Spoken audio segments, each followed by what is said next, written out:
Now, the government has approved its budgetary decision to provide a €95 million funding package to the Irish Greyhound and horse racing industries. Government hopes the funding will allow for both industries to achieve their maximum potential and contribute to the economic and social development of the state. Well, it's received a mixed reaction, and Michael Healy-Rae, Independent TD for Kerry, joins me, as does Nuala Donlon of Greyhound Action Ireland. Good morning to you both. Nuala, we'll come to you in a moment, but Michael, just to start off with you, this decision to approve funding was passed by the Dáil, where Minister for Agriculture, Food and the Marine, Charlie McConalogue, said the funding presents, in quotes, an opportunity to yield a high return for its investment in both industries. You welcome this funding, Michael? I absolutely do. This is an investment.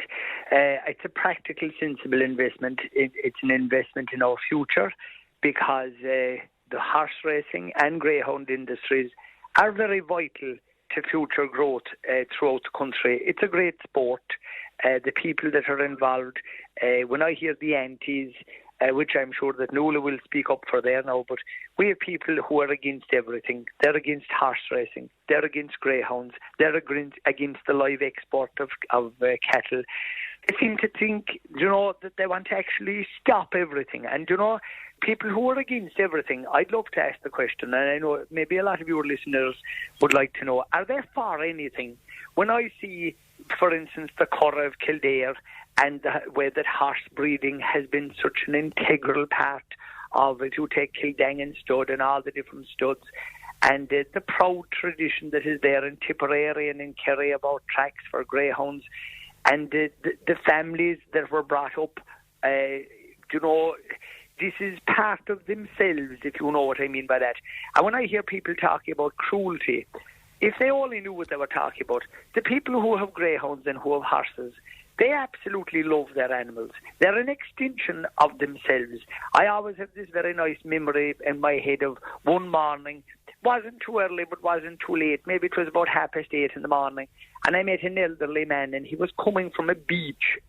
And he was after having his greyhound down at the beach for a walk and a run in the sand, because it's good for a greyhound to walk on sand, and the salt is very good for the greyhound. And rather than having the dog anywhere else inside the car, it was a good new car he had. It wasn't a van. The dog was lying up in the back seat. He had a rug inside in the car, and he was talking away. I stopped talking to him on the road, and he was talking away to his dog, bring his dog home from an early morning run on the beach. That was a man taking care of his dog, of his greyhound. Okay, so you're welcoming this funding. Nuala Donlon from Greyhound Action Ireland. You've heard Michael set out his stall there. He wants to know, are you for anything, or are you just against everything? I'm here to talk about greyhound racing, and I suppose it's understandable that Deputy Healy-Rae would try and detract and distract from that, because, how do you defend greyhound racing?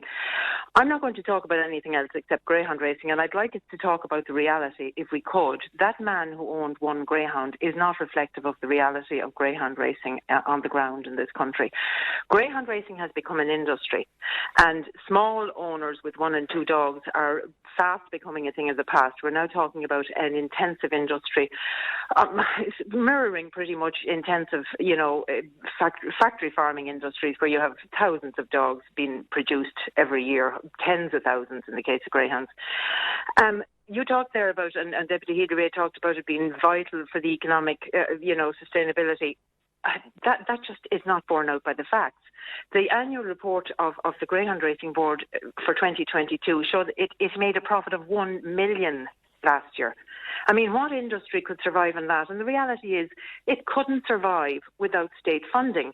And that state funding has been given to it year after year since 2001. It's over 348 million at this stage. And the reality is people are not going to greyhound racing. Last year, stadia were 75 to 93% empty around the country. So a small number of people are being funded from the taxpayer, from the exchequer, to a huge amount. And and from an economic perspective, it makes absolutely no sense. From a welfare perspective, it's absolutely disgraceful. Right, Michael Healy-Rae, in the Dáil yesterday, the announcement faced backlash from Labour, the Social Democrats, People Before Profit and some other members of the opposition. And I know Social Democrats leader Holly Cairns in particular said public funding to the Greyhound racing industry must end. She says the importance of the industry to the survival of rural communities is fantasy. If parties in the Houses of the Oireachtas are so convinced of its importance and popularity, why not let it survive on a commercial basis? Which is the point that Nuala was making. If it's so popular, Michael, as you seem to suggest it is, why does it need 95 million euro? Well, I know it's not 95 for Greyhound, it's split between Greyhound and horse racing, but why does it need public funding and can't stand up on a commercial basis? If you were to take Nuala's argument there, if you were to take that any further, that things should stand on their own 2 feet financially. Take, for example, our public transport network, where older people, for example, can have a free travel pass to go out and move around their counties in their country. One of the things that has to be subsidised because it can't manage itself. And is she trying to suggest that when we have to subsidise something, that means that it's bad? Because if that was the case, the country would stop completely tomorrow morning. Well, so Deputy Healy-Rae, would you stop saying that Greyhound racing is extremely important economically then?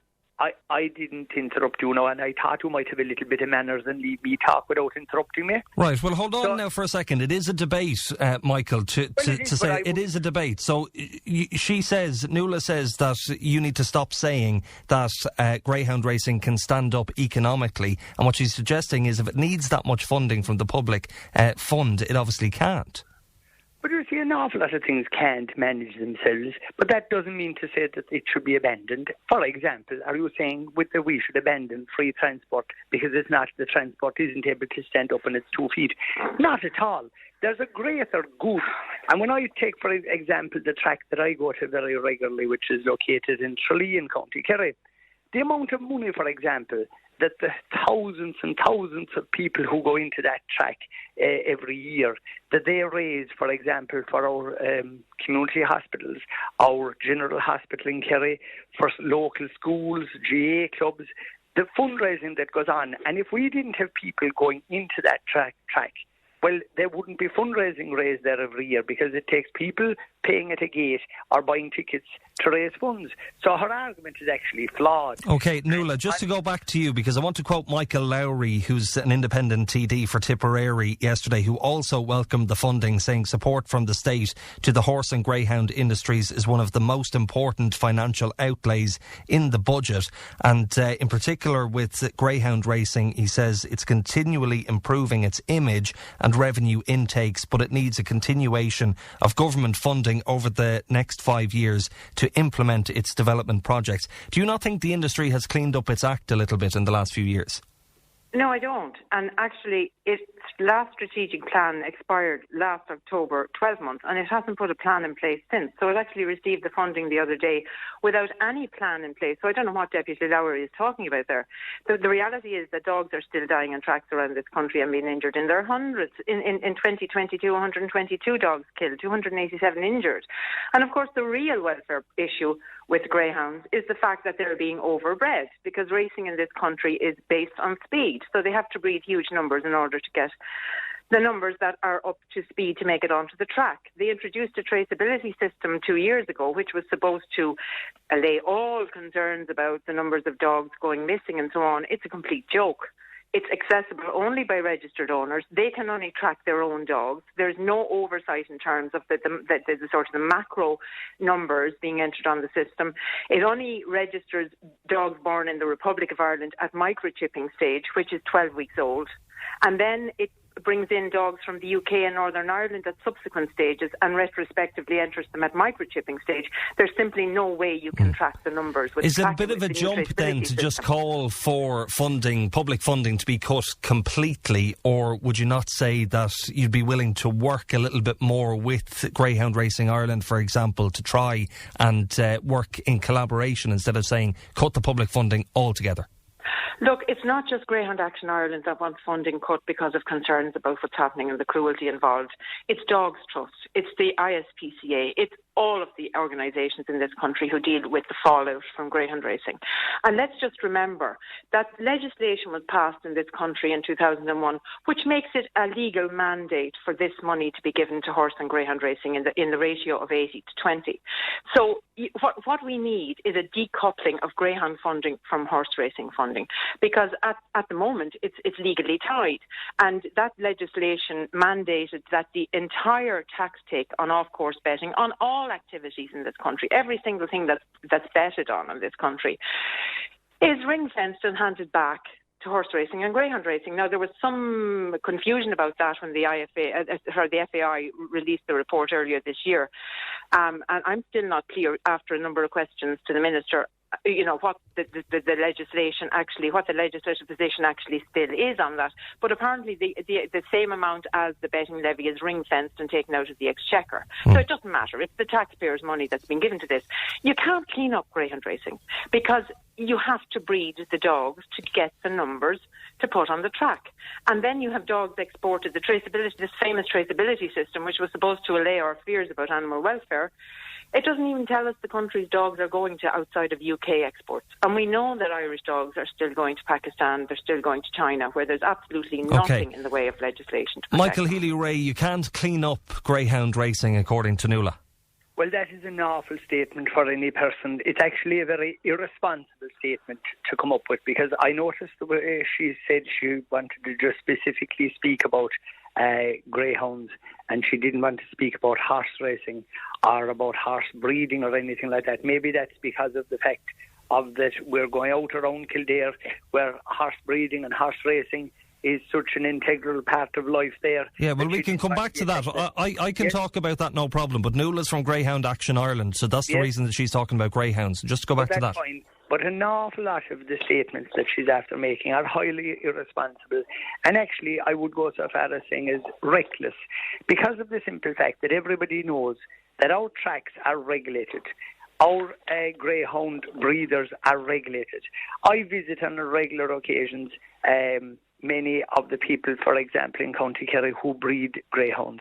And I've seen their facilities and the standard of their facilities and the care that is taken of the dogs. And she's completely ignoring all of that.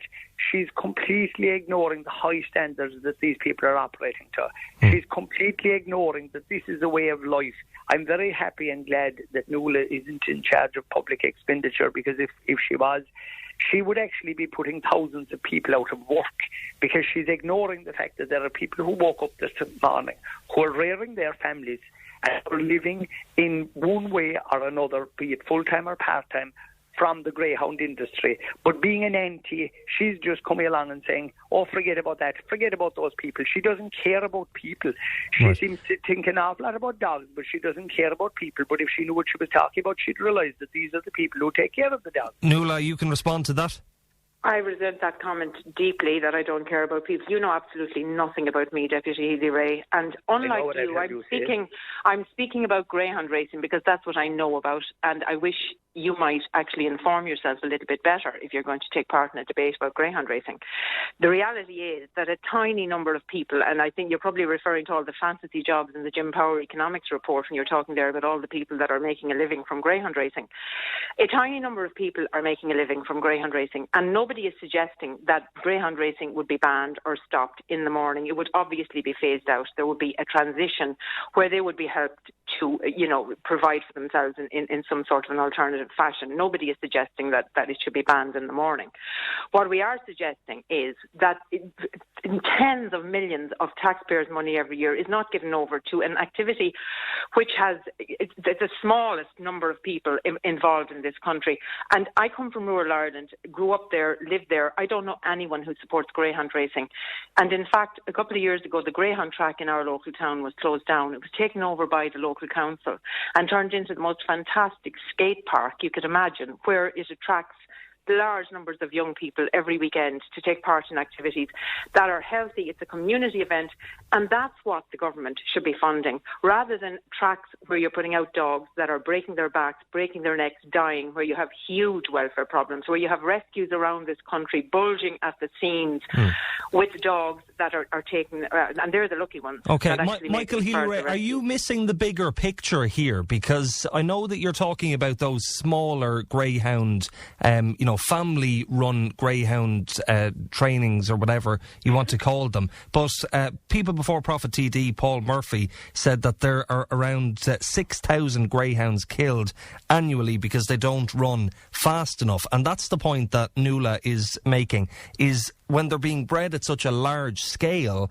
that this is causing huge concerns for those who care about animal welfare. So just to leave the smaller trainers to one side for a moment, can you not accept that that is unacceptable on a large scale? I'm not missing any picture here. I'm listening very carefully, and I'm after hearing a person saying that they're not in favour of closing down immediately an industry, but rather, phase it out. What is the difference between phasing out over a period of time an industry or shutting it down immediately? The two of them ultimately lead to the exact same thing. And to come out with the suggestion that if we want to improve facilities for younger people by having skate parks, for example, that's the only place we can go with them.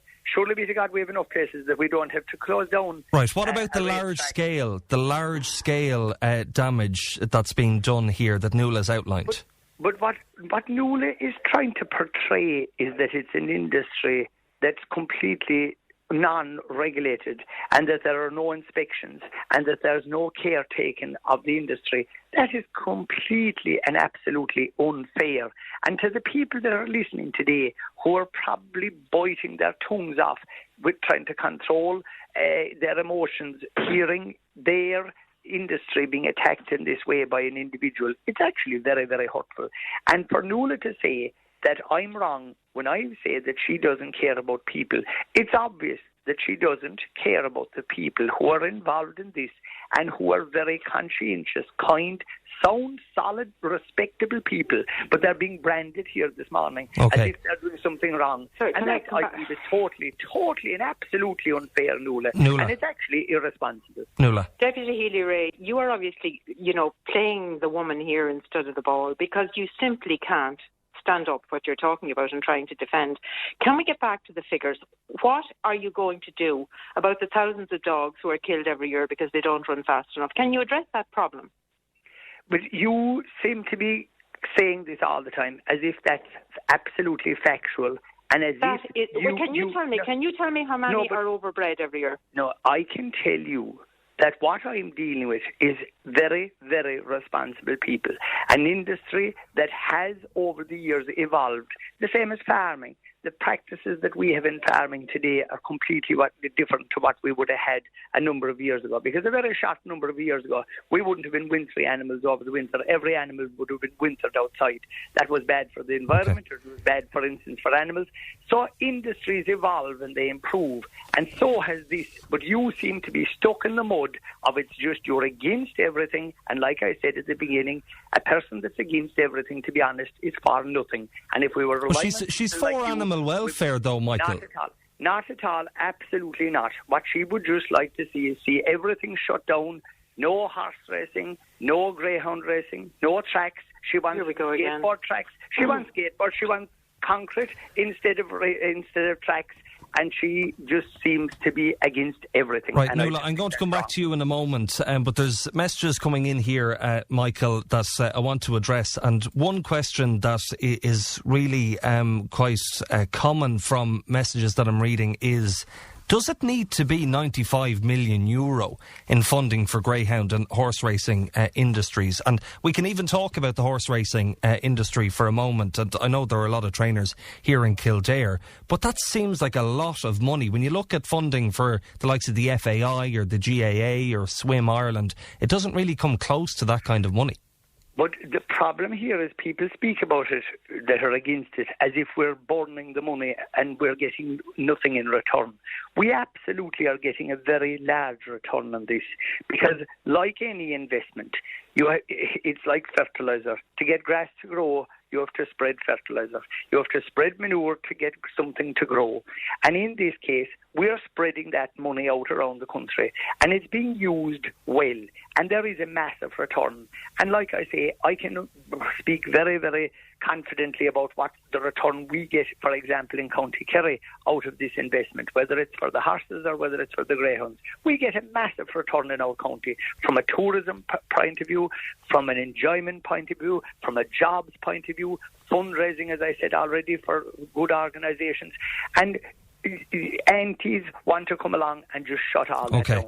All right, Michael Healy-Rae, Independent TD for Kerry, thanks for your time this morning. We'll let you go. Nuala, just to finish up then and to go back to a point that Michael Healy-Rae made in relation to the smaller dog trainer. I mean, there's a message in here from Martin that says, I'm a small local greyhound owner who puts approximately €5,000 into my dogs yearly for food, bedding, lighting, etc. I get very little return, but the biggest return I get is breeding, rearing a winner no matter what grade. I look after my dogs extremely well. I take great frustration that some people don't know how we look after our dogs. I don't make a living from the greyhound, says Martin. So again, to just focus on those smaller trainers, what would you say?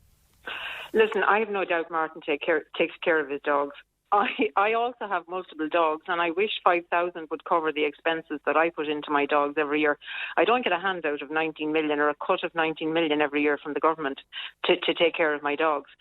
Again, missing the point, and if I could just go back, you see, the sort of stuff we've listened to from Deputy Healy-Rae there now for the last 15 minutes, it's what so frustrates me when I hear people standing up in Dáil and justifying this money, dealing in anecdotes, dealing in romanticising this, walking the dog on the beach, completely out of touch with what's actually happening in this industry and what's happening in terms of welfare, and then this idea that it's creating all these jobs.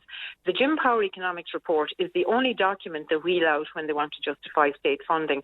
I am actually going to be in the next few weeks calling for the Public Accounts Committee to analyse that report, because that report it is seriously flawed, and it is attributing a value to greyhound racing in this country that just does not stand up when it's scrutinised with any degree of rigour. And I really hope that we can get the Public Accounts Committee to look at this, because as far as I'm concerned, it's not just supporting an industry that's extremely cruel. Public funding of greyhound racing is a complete waste of taxpayers' money. When you hear of the essential public services in this country that are totally underfunded, carers, I heard a lady on the radio last week saying that she takes care of her autistic child, and she was offered €4 a week by the state to do that.